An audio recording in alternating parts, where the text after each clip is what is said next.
The invitation is presented. We'll be singing 585. 585.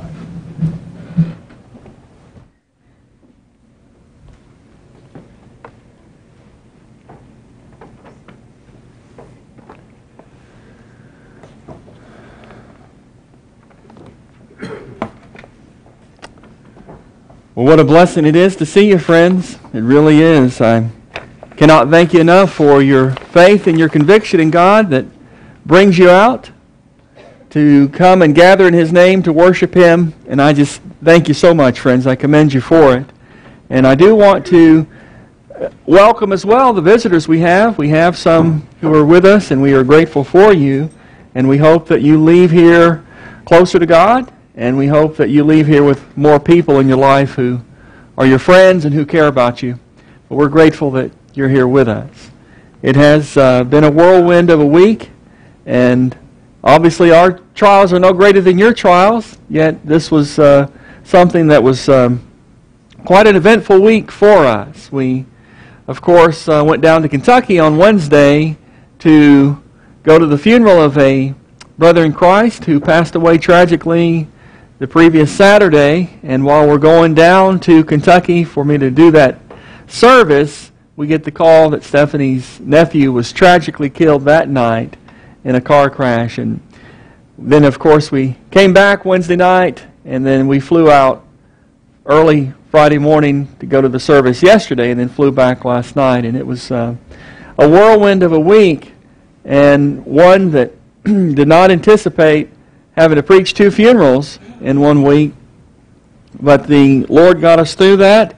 And I just want to, she and I both want to thank you all for the compassion and the concern you've shown and the effort you put forth to reach out to encourage us and to uplift us, and still are doing that. And that means so much to us, friends. We are just so grateful to know you and grateful to be here and grateful to be part of this work. The one thing the Lord has done for us very richly is He has surrounded us with some tremendous people to get through life with.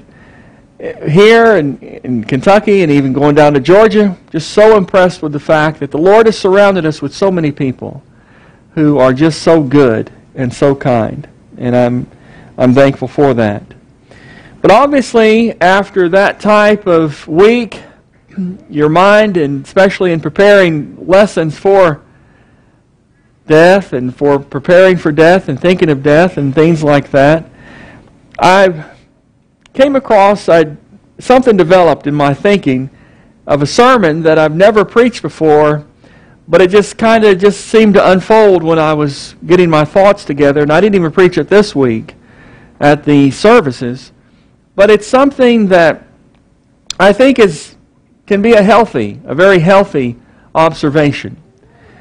And in light of that, let me just ask you this. When you think in the Bible of people who are familiar with death, who comes to mind? I mean, if I were to ask you to name at least 3 people in the Bible who were familiar with having to respond to death and deal with death, what 3 people would you come up with? Well, I'm sure our list would vary greatly. I'm sure we all would have different people, but I can guarantee you every single one of us would have Job.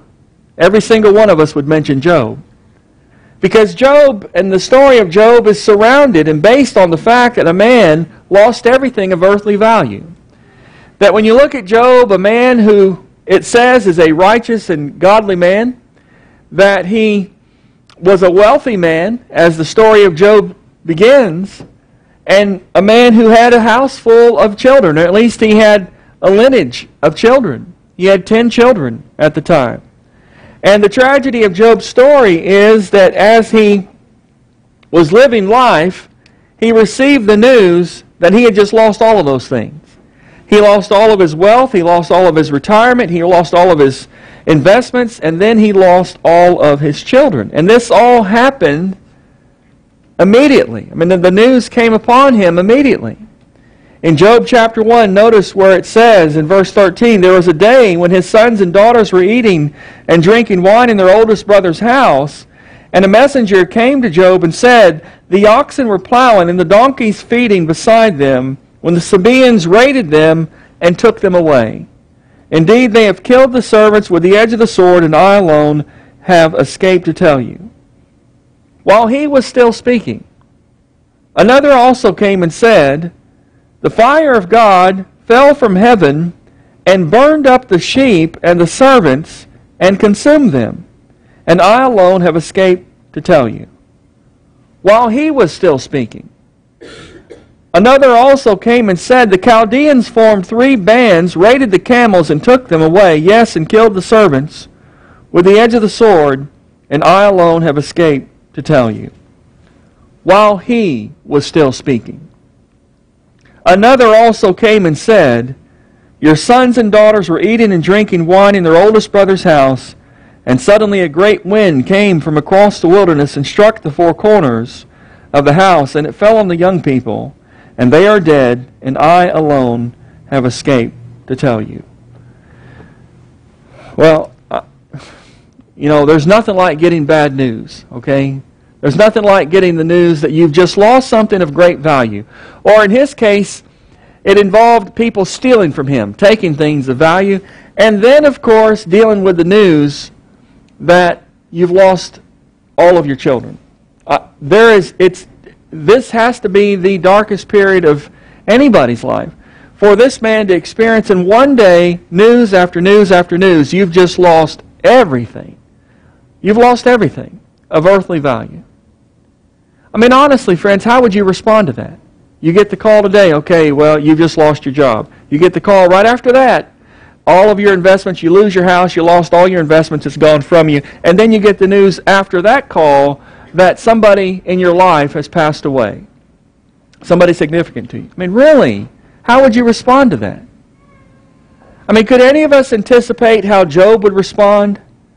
It says in verse 20 that when Job got all these bad news and all these bad announcements, it says he arose, tore his robe. Well, I can understand that. I mean, here's a man in great pain and agony, tore his robe, shaved his head, and he fell to the ground and worshiped.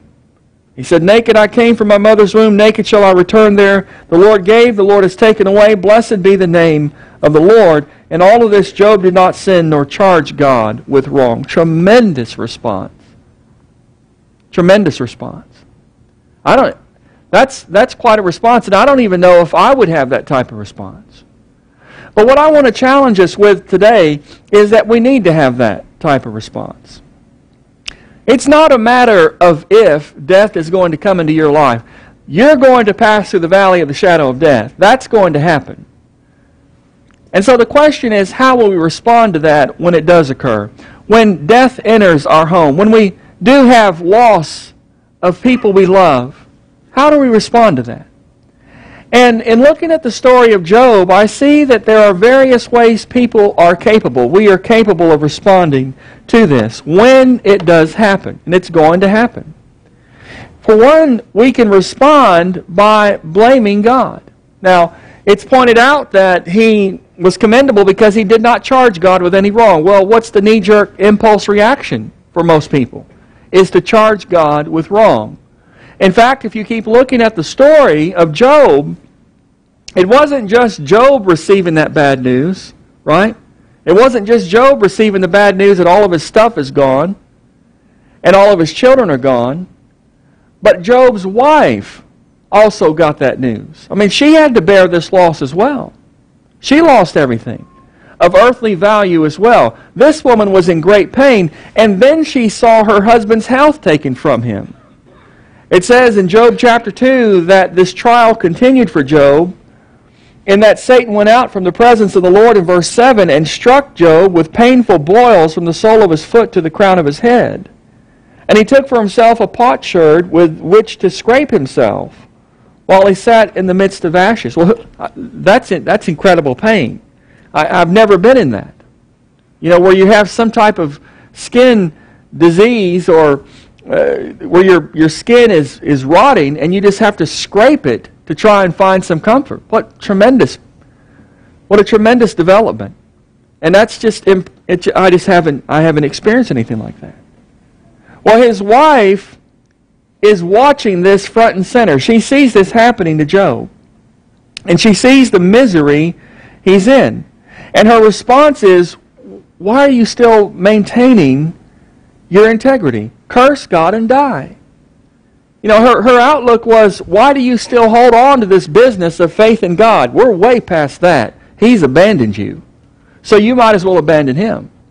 I mean, what's the point of holding on to this God in heaven if He's allowing all this stuff to happen to you? This is not a God worth serving. Curse Him and die. Let Him strike you down for cursing Him and get this over with. Now, again, you know, we ought to consider the fact that she is suffering. I mean, she's lost everything. And even Job, when he's having to respond to the charges made against him, even he said this in chapter 6 and verse 14, at the very least we need to show mercy to people who are suffering. In chapter 6 and verse 14, and what he's saying is, even if I am responding improperly, you guys need to look at what I'm going through and have a little pity on me. In chapter 6 and verse 14, to him who is afflicted, kindness should be shown by his friends, even though he forsakes the fear of the Almighty. Now, obviously, he hadn't done that. But he's saying when a guy goes through what I'm going through, you guys should show a lot of pity toward him because we've lost everything. And it would be natural for us to say some things that we should not because our mind is cluttered with all this other pain and anguish. And so a part of me is extending that to Job's wife. I mean, here she's saying, Job, get this over with. Why? I mean, and part of me can say, okay, well, here's a woman who's mourning. And in that moment, I'm sure people say things that they regret, or certainly, at the very least, are not right. Because that's just a very difficult moment. Like I said, Stephanie's nephew, and really, you have to appreciate that's a term of endearment for that family because really it's her cousin. Stephanie has just two cousins. And these girls were all raised together as sisters, basically, almost the same age.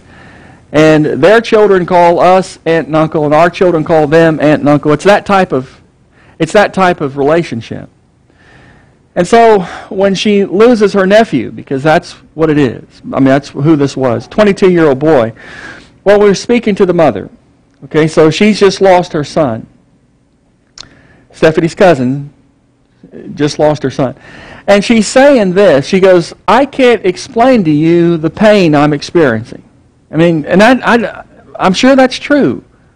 That she has three boys and the middle one is gone now. And she's saying, I just can't explain to you what I'm going through. And that's where, in class, we had a good class this morning. That thought was made, sometimes there are things we can't explain in the human tongue that God can know and understand about us. And that's a beautiful thought. But that's reality. That here's a woman who's experiencing a level of pain that I haven't been through it. I don't want to go through it. And yet, that's exactly what Job's wife is going through. She's suffering. Now, she's in a lot of pain, but her conclusion is wrong. Job's wife. Because her conclusion is, let's abandon God. And friends, I imagine we will probably be inclined to think the same thing if we ever get to that depth of despair. And what I would suggest to you is that's the wrong answer. The worst thing we can do when we're going through adversity, especially the loss of a loved one, is to abandon God. That's the very worst thing we can do. And the reason that's the worst thing we can do is we are leaving the source of life. We're leaving the one who has given us life. We're leaving the one who is the reason we are here, and the person, obviously, we have to give an account to. He's the last person we want to abandon. And we have no authority. We have no right to blame him with things that we don't rightfully understand. In Romans chapter 9, the Bible teaches, and I know that Paul is addressing a different matter. He wasn't talking about death, but the principle, I think, of respecting God is true in any scenario. In Romans chapter 9, Paul makes the observation to people who had trouble with Gentiles being converted. And he tells them in Romans chapter 9, in verses 20 and 21, "Indeed, O man, who are you to reply against God? Will the thing formed say to him who formed it, Why have you made me like this? Does not the potter have power over the clay from the same lump to make one vessel for honor and another for dishonor?" And so Paul, yes, I'll accommodate you. Yes, I'll reason with you to the best of my ability. But let's look at the big picture. Who are you to complain against God? Who are you and I to question God or challenge God? We don't have that right. We don't have that prerogative. We are the people breathing His air. We're using the lungs He gave us. We are borrowing time. We are living on His property. We return to Him to give an account. Who are we to question God? And who are we to charge God or challenge God? Now, fortunately, our God is righteous and holy and merciful and good, and He does what is right for us. And we need to trust Him in that. But in the big picture, who are you and who am I to charge God with wrong? And that's a very good thing to remember. And so that's not the right answer. Blaming God is the last thing to do. It's like pulling the ladder from out underneath you. Why would you do that? That's your only source of hope and stability. But a second way you and I can respond to death is we can respond with patience. Because when you look at Job, that's the outcome he was given to. That's the response he was given to. But his response was he was going to love God and be loyal to Him and endure this business of loss. Keep in mind, when you look at the story of Job, there's just so much happening there we cannot even begin to get through it all today, and I won't even attempt. But when you read the story of Job, one of the things that impresses me about this man is, of course, he is doing very well in life, okay? Yes, he had a lot of stuff, but he was a wise and prudent worker, and those things came to him. Yes, he had a lot of children, but here was a man who was a godly man. That's how the story starts out. He was a man of God, and he was a man of wisdom. He was respected in his community for having good judgment. And people would rise up when he walked into the room. And so here was a man with a good name and good presence by everybody who knew him. Here was a genuinely good, godly man. And his thinking was, and this is when he's lost everything, he says in Job chapter 29 that there was a time in his life when he thought everything was going to stay that way. That he thought he would end his time in this world surrounded by those blessings. In Job 29, in verse 1, it says that he said, "Oh, that I were as in months past, as in the days when God watched over me, when His lamp shone upon my head, when by His light I walked through darkness, just as I was in the days of my prime, when the friendly counsel of God was over my tent, when the Almighty was yet with me, when my children were around me, when my steps were bathed with cream, and the rock poured out rivers of oil for me." And so he's looking back. And he's saying, man, I wish I had what I used to have because it used to be really good. And he says in verse 18 that there was a time, like I said, he thought it would stay that way.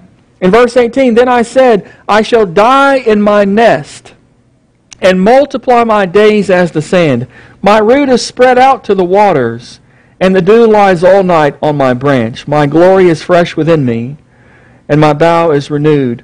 My bow is renewed in my hand." And so he's just saying, look, there was a time when I thought I would have all this stuff until I left this world, until my time ended. I thought I would be surrounded by my children, bathed in cream, so to speak, of the success in his community. I thought that's how life would end. But obviously, that was not going to happen because these things were taken from him, and that's what he's observing. I hope your life is going well, and I hope you have found rich blessings in walking with God, because the yoke of Christ is a lot lighter than bearing the burden of sin, and hopefully we have all come to see that. But keep in mind, you don't know how your life is going to end. You really don't. You don't know how things are going to unfold for you. You don't know what you're going to lose before you lose your life. You don't know what events could unfold. We just have no idea. But we need to resolve in our mind right now that with whatever happens, we're going to respond to this with faith in God and patience in enduring these things. And while we have these blessings, we are going to be grateful for them. One of the best things you and I can pray for when we pray every day is a heart of understanding and wisdom, realizing, thanking God for all that we have, realizing that all that we have is but for a moment. That you and I would ask God to teach us to number our days that we may gain a heart of wisdom. That we will count the blessings He has given us and be grateful for each and every blessing, not taking them for granted, knowing that we're just borrowing them. And that it's only a matter of time before these things are taken from us. When we live with that perspective, that everything is temporal, and that everything is on loan from God, and we are borrowing them, as was stated in the service earlier, that these are all God's things, then we need to be people who live with appreciation for each and everything we have while we have it. One of the best things we can conclude when we're faced with a funeral or loss is to think, okay, never take people in your life for granted. Never assume they'll always be there, because they won't. So love that person. Let them know you love them. Every day, let them know. In your life, let them know. Solomon says in Ecclesiastes chapter 9, live joyfully, in verse 9, live joyfully with the wife whom you love all the days of your vain life which He has given you under the sun, all your days of vanity, for that is your portion in life and in the labor which you perform under the sun. Whatever your hand finds to do, do it with your might, for there is no work or device or knowledge or wisdom in the grave where you are going. And so we need to be people who understand that this is all just temporal, and we need to be appreciative of the blessings we still have. Another way people can respond to death, and you see this in the story of Job, is you can respond with ignorance. And when I think of this, I think of Job's friends. And he had 3 friends initially come and see him, and they're witnessing all these things, and they're just stunned. I mean, for a week they didn't say anything to him. They just sat there with him in misery, feeling for this guy.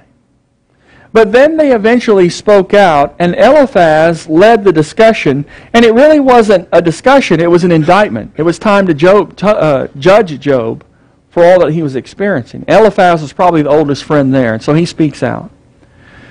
And they all go through, and they all take their turns, at least these 3 friends. He had a 4th one come, and he didn't do this, but at least these 3 friends were all taking their turns trying to explain to Job, the reason all these things are happening to you is because you've done something wrong.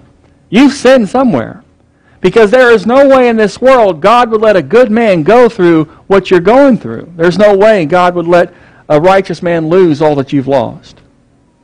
And so they systematically take their turns trying to explain things they don't understand. Trying to explain why Job was being judged by God.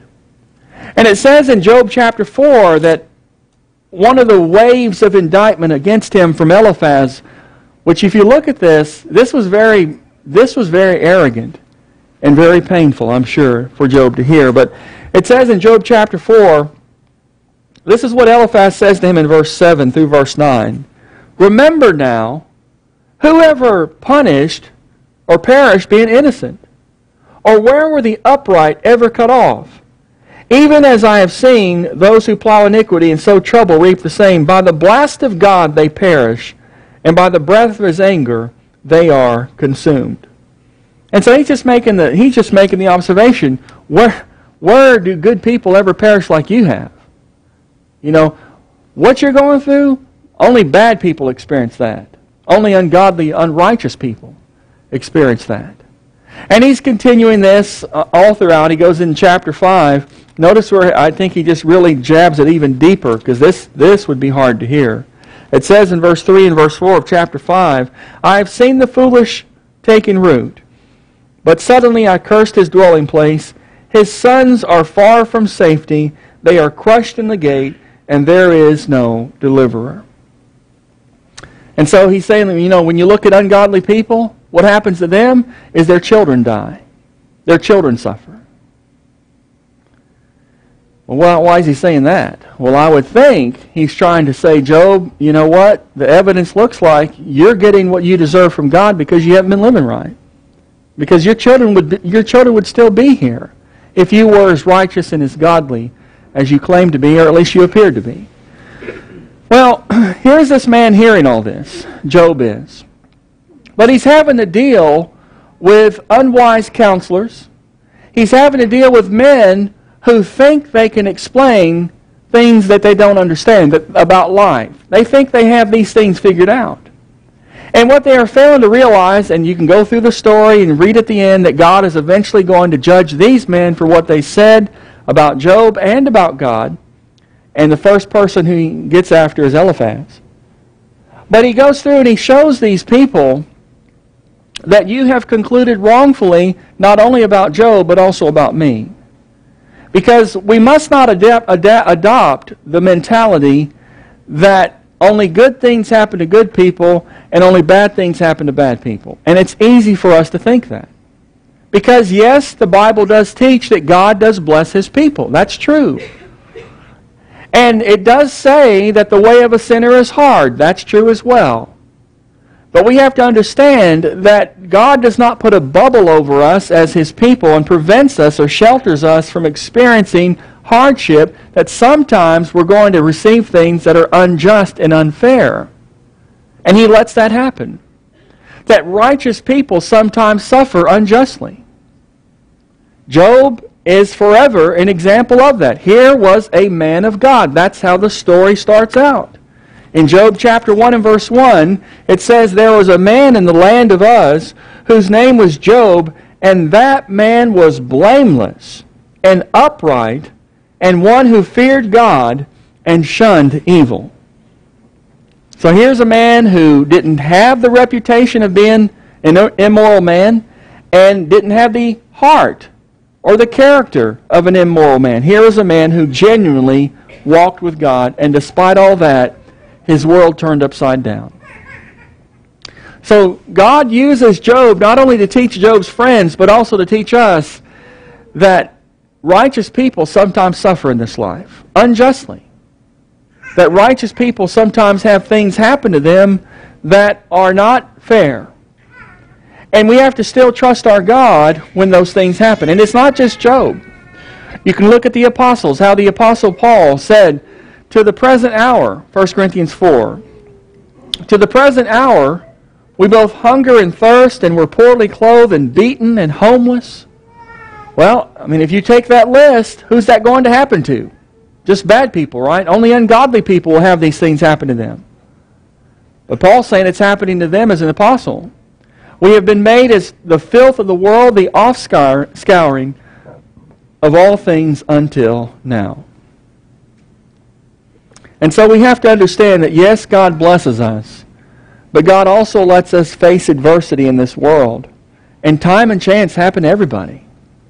Now He'll still lead us through, He'll still guide us, He still won't let anything happen to us that we cannot endure, but you're not always going to get what you want.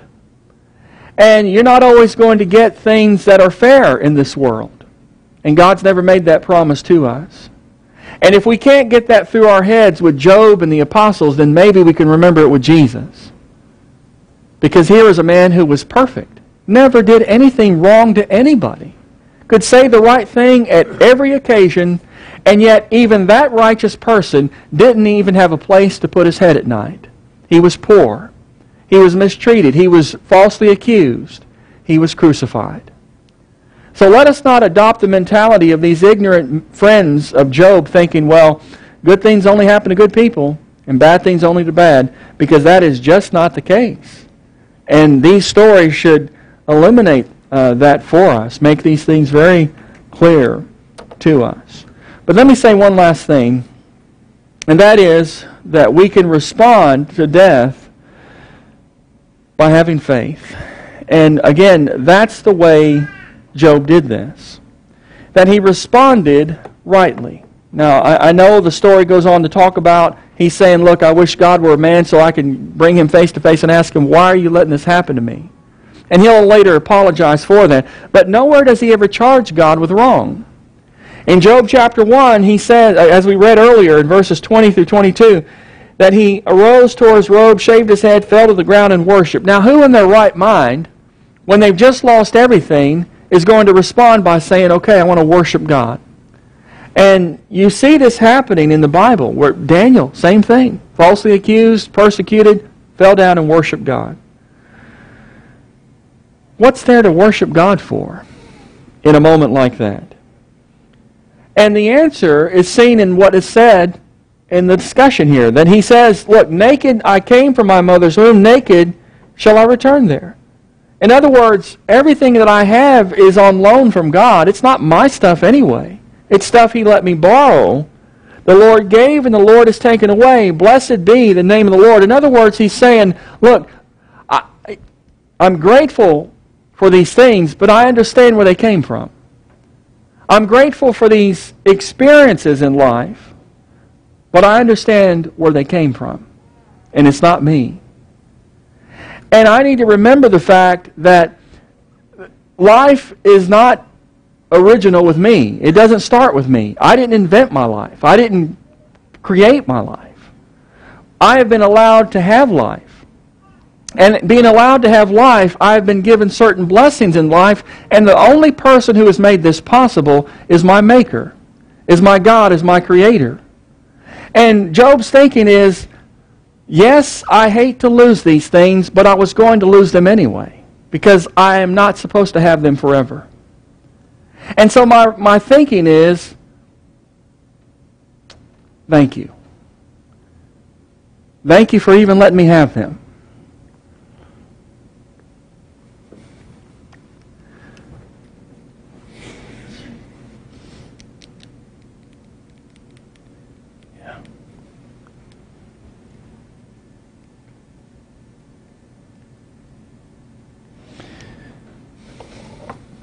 Yeah. So that's the right attitude of just being grateful that God even lets us have these moments in time and to have these people to share life with. I'm thinking of this, what I'm trying to say here. The father of this boy, of the young man that passed away. So impressed with the father. His response was, among many things. Now, he did say that he had never cried like that before. You know, because he got the news at 3:15 in the morning. The cops came to his house because this accident had happened early, this car crash. And they bring this boy's wallet to the house at 3:15 in the morning. There's 3 cops. And they present him with the news that his son has just been killed. And this was, his son was living there at the house, and they had all these plans of the son working with the father in the business, and obviously very tragic news. And he said that he's never cried 24 hours straight like he did that day. He cried endlessly. But preparing for the service, I saw him the night before, and we were talking, and among all the things he said, one thing that he said just really stood out to me, and I was so grateful for it, I hugged him for it, is that he says, I don't blame anyone for this. I'm not bitter. It was an accident. But then he says, I don't blame God. And I was so grateful to hear that, because that's a profound outlook. That's a profound response to that. And that's the right response. And we have to understand that that's where we have to be as the people of God, just like Job.